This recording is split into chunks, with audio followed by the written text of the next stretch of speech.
రాజకీయ ప్రయాణంలో ఎన్నో పరిచయాలు ఏర్పడతాయి. కానీ కొందరితో ఏర్పడే అనుబంధం మాత్రం రాజకీయాలను దాటి ఆత్మీయతగా మారిపోతుంది. తెలంగాణ ఉద్యమంలో భుజం భుజం కలిపి నడిచిన వారితో కేసీఆర్కు అలాంటి అనుబంధమే ఉందని బీఆర్ఎస్ నాయకులు చెబుతున్నారు. నర్సంపేట మాజీ ఎమ్మెల్యే పెద్ది సుదర్శన్ రెడ్డి ఆరోగ్య పరిస్థితి విషయంలో కేసీఆర్ స్పందించిన తీరు, ఆయన మాటలు, ఆయన ఆవేదన, కుటుంబ సభ్యులకు ఇచ్చిన భరోసా ఇప్పుడు పార్టీ శ్రేణుల్లో విస్తృతంగా చర్చనీయాంశమవుతోంది.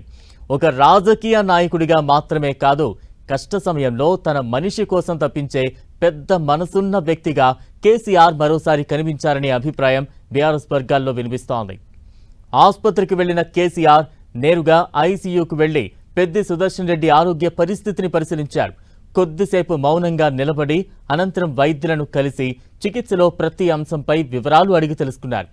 గుండె, ఊపిరితిత్తులు, ఇతర అవయవాల పనితీరు, మెదడు స్పందన, కొనసాగుతున్న చికిత్సపై కేసీఆర్కు వైద్యులు వివరించారు. అవసరమైతే అమెరికా సహా విదేశీ వైద్య నిపుణుల సలహాలు కూడా తీసుకుంటున్నామని చెప్పారు. అయితే కేసీఆర్ పదే పదే చెప్పింది ఒక్కటే, మా పెద్ది కోలుకోవాలి. ఆ మాటలో రాజకీయ నాయకుడి ఆదేశం కంటే ఉద్యమ సహచరుడిపై ఉన్న ఆప్యాయత ఎక్కువగా కనిపించిందని అక్కడున్న వారు గుర్తు చేసుకుంటున్నారు. చికిత్స వివరాలు తెలుసుకున్న తర్వాత కేసీఆర్ నేరుగా పెద్ది సుదర్శన్ రెడ్డి కుటుంబ సభ్యులను కలిశారు. భార్య స్వప్న, కుమారుడు నిదర్శన్ రెడ్డి, కుమార్తె ధర్మిష్టతో మాట్లాడి ధైర్యం చెప్పారు.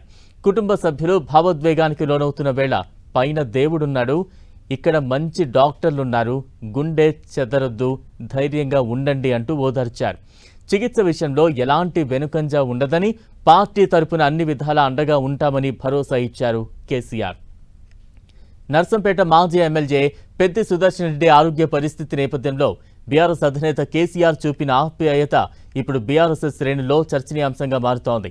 ఐసీయూలో చికిత్స పొందుతున్న ఉద్యమ సహచరుణ్ణి చూసి మా పెద్ది అంటూ ఆవేదన వ్యక్తం చేయడం, వైద్యుల ముందు చేతులు జోడించి ఏం చేస్తారో చేయండి, అత్యుత్తమ చికిత్స అందించండి, దయచేసి మా పెద్ది ప్రాణాలు కాపాడండి అంటూ చేసిన విజ్ఞప్తి ఆయన మానవీయ కోణాన్ని ప్రతిబింబించిందని పార్టీ నాయకులు, కార్యకర్తలు చెబుతున్నారు.